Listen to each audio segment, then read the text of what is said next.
to the channel Acharyaji Online. Please subscribe the channel and press the bell icon.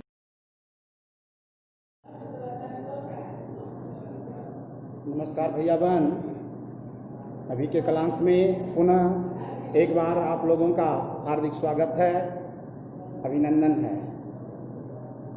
पिछले class में आप सभी लोगों को भारत मिशंस प्रारूप के तहत जानकारी मेरे द्वारा दी गई थी। अभी के क्लास में मैं आप लोगों को मुख्य फसलें के अंतर्गत उपजाए जाने वाली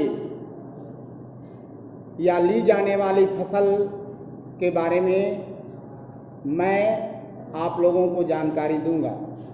वैसे तो भारत में कई प्रकार के खाद्य अखाद्य फसल का उत्पादन लिया जाता है।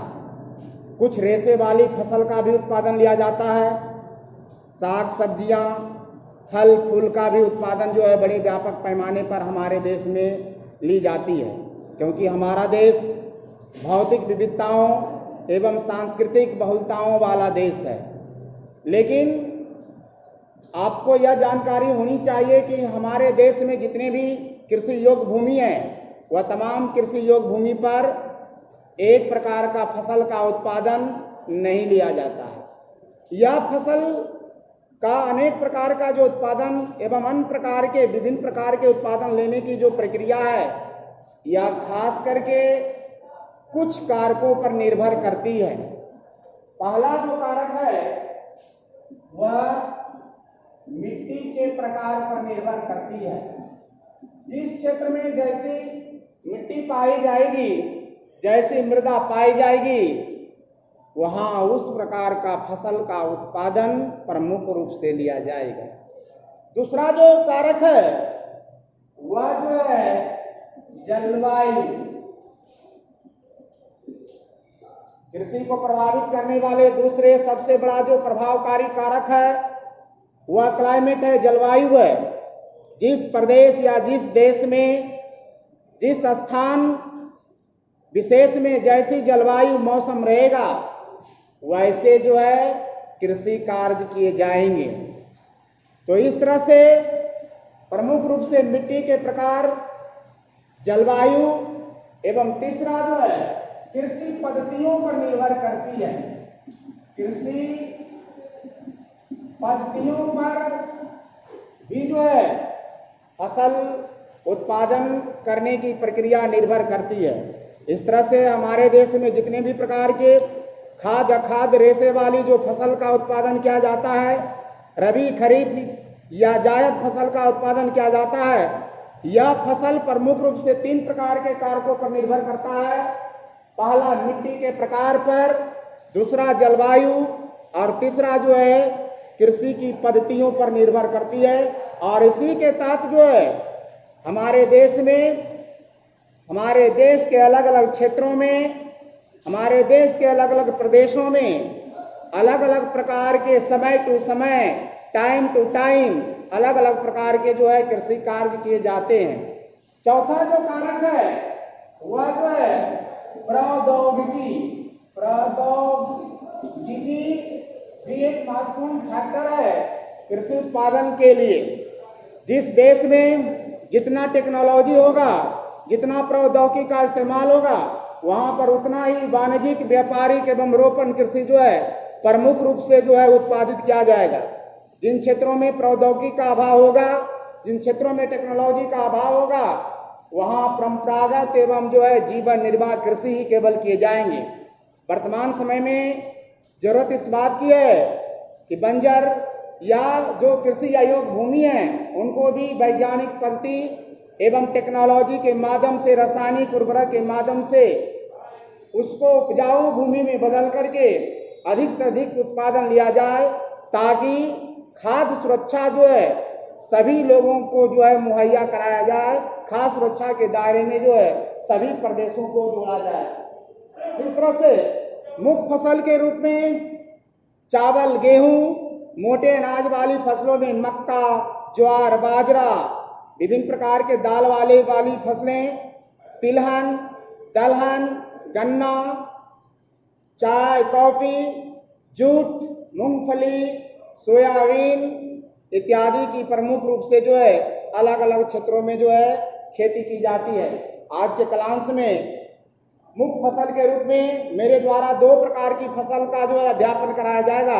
पहला जो है धान की फसलें अर्थात चावल, और दूसरा जो है गेहूं के अंतर्गत। पहला जो मुख्य फसल के अंतर्गत जो प्रकार है वह प्रकार है चावल की फसल। जैसा कि आप सभी लोग जानते हैं, चावल या धान प्रमुख रूप से खरीफ फसल के अंतर्गत आता है। खरीफ फसल के उत्पादन के लिए उच्च तापमान एवं उच्च वर्षा का होना बहुत जरूरी होता है। इसलिए भारत के उत्तर एवं पूर्वी राज्यों के साथ साथ तटीय मैदानों एवं नदियों के डेल्टाई क्षेत्रों में प्रमुख रूप से चावल की खेती की जाती है। इस तरह से असम, पश्चिम बंगाल, उड़ीसा, आंध्र प्रदेश, तमिलनाडु, कोंकण, केरल एवं महाराष्ट्र का जो है क्षेत्रों में भी जो है प्रमुख रूप से जो है चावल की खेती ली जाती है। इस फसल के उत्पादन के लिए उच्च तापमान एवं उच्च वर्षा का होना जरूरी है, जैसे कि जानकारी पिछले क्लास में दी गई थी। आर्द्रता 100 सेंटीमीटर से ज्यादा और टेम्परेचर 25 से 27 डिग्री सेल्सियस इस फसल के लिए ज्यादा उपयोगी जो है मानी जाती है। इस तरह से चाइना के बाद हमारे देश में इस फसल का उत्पादन जो है सर्वाधिक मात्रा में होता है, क्योंकि हमारे देश के अधिकांश लोगों का सबसे प्रिय खाद्यान्न फसल जो है वह चावल ही है। तो चावल प्रमुख रूप से जो है हमारे देश के लोग जो है आहार के रूप में जो है इसका इस्तेमाल करते हैं। इस तरह से जो है चावल के लिए जो है अलग अलग प्रकार के जो है भौगोलिक दशाएं होती है, और इस तरह से जो है यह कार्य जो है किया जाता है। इस तरह से चावल हमारे देश में प्रमुख रूप से जो है खाद्यान्न के रूप में जो है इस्तेमाल किया जाता है। उन क्षेत्रों में भी जहां पर्याप्त मात्रा में वर्षा नहीं होती है, वैकल्पिक सिंचाई के बदौलत जैसे पंजाब, हरियाणा, पश्चिमी उत्तर प्रदेश, राजस्थान इत्यादि राज्यों में बड़े व्यापक पैमाने पर वर्तमान समय में जो है धान की, चावल की पैदावार ली जा रही है। इस तरह से जो है चावल एक जो है प्रमुख खाद्यान्न फसल है। दूसरा जो मुख्य फसल में जो है वह गेहूं है। गेहूं, जैसा कि आप सभी लोग जानते हैं, गेहूं रबी फसल के अंतर्गत आता है और यह भारत की दूसरी सबसे बड़ी जो है खाद्यान्न फसलें हैं। चावल के बाद सबसे खाई जाने वाली जो फसल है वह गेहूं की फसल होती है, और गेहूं जो है रबी फसल के अंतर्गत आता है। यह फसल का उत्पादन जो है शीत ऋतु में किया जाता है। शीत ऋतु में टेम्परेचर कम रहता है, क्योंकि इस फसल के उत्पादन के लिए तापमान कम चाहिए, वर्षा भी कम चाहिए, लगभग 50 सेंटीमीटर से भी कम चाहिए, टेम्परेचर 15 से 20 डिग्री सेल्सियस चाहिए। और जिन क्षेत्रों में अगर वर्षा नहीं हो रही है वहां भी वैकल्पिक सिंचाई के बदौलत जो है इस फसल का उत्पादन जो है प्रमुख रूप से लिया जा सकता है। गेहूं फसल खास करके भारत के जो है उत्तरी एवं उत्तरी पश्चिमी राज्यों में पंजाब, हरियाणा, उत्तर प्रदेश, जम्मू कश्मीर, हिमाचल प्रदेश, उत्तराखंड, उत्तर प्रदेश, बिहार, मध्य प्रदेश इत्यादि राज्यों में प्रमुख रूप से जो है गेहूं का उत्पादन जो है किया जाता है। इस तरह से प्रमुख रूप से भारत में गेहूं उत्पादक जो है दो क्षेत्र हैं। पहला गंगा सतलुज का मैदान, दूसरा जो है दक्कन के काली मृदा वाले प्रदेशों में प्रमुख रूप से जो है गेहूं का उत्पादन किया जाता है। इस तरह से गेहूं के उत्पादन के समय शीत ऋतु का समय होता है, और शीत ऋतु में जो शीतोष्ण पश्चिमी विक्षोभ जो चलती है उस समय यह वर्षा रबी फसल के लिए रामबाण साबित होती है। इस फसल के उत्पादन को बढ़ा देती है और स्थानीय भाषा में इसको महावट कहा जाता है।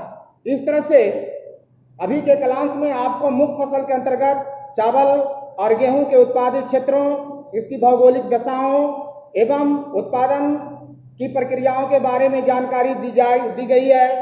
इस मुख्य फसल के अंतर्गत बहुत सारे अभी जो फसल हैं उनके वीडियो अगले कालांश में जो है आपके सामने आएगा। मेरे द्वारा जो है वीडियो बनाया जाएगा, जानकारी दी जाएगी। गृहकार्य के रूप में जो है आप नोट कर लेंगे शस्त्र प्रारूप क्या है। मोटे तौर पर भारत के कितने शस्त्र प्रारूपों में बांटा गया है, इनकी जो है जानकारी अपने शब्दों में लिखेंगे। दूसरा जो क्वेश्चन है, मुख्य फसल के अंतर्गत जो है चावल की जो है उत्पादन क्षेत्र एवं इसकी भौगोलिक दशाओं का उल्लेख अपने शब्दों में करें। धन्यवाद।